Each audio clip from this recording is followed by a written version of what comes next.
Chapter 1. The helicopter spun through the darkness of a raccoon forest. Rebecca Chambers sat up straight, willing herself to look as calm as the men around her.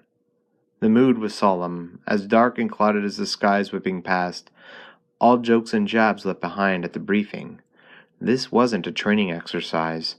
3 more people, hikers, had gone missing, in a forest as large as the one surrounding Raccoon.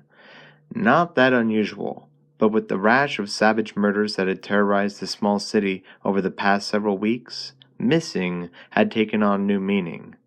Only a few days earlier, there had been a 9th victim found, this one as ripped up and savaged as if it had been run through a meat grinder.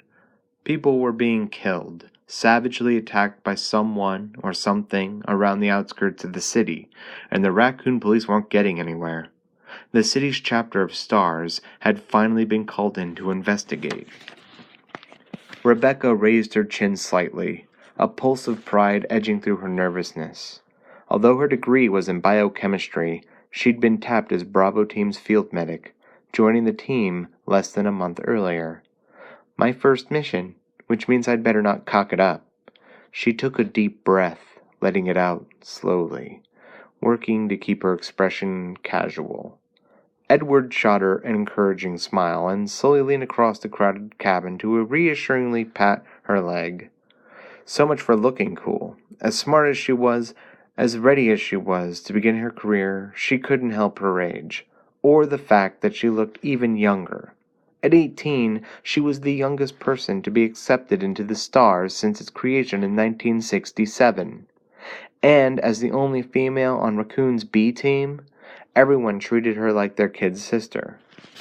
She sighed, smiling back at Edward, nodding at Sully. It wasn't so bad, having a handful of hard-ass big brothers watching out for her. As long as they understood, she could take care of herself when the need arose. I think.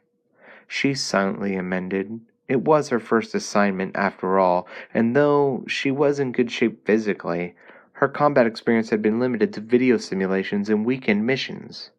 The Special Tactics and Rescue Service wanted her in their labs, eventually, but field time was mandatory and she needed the experience. Anyway, they'd be sweeping the woods as a team.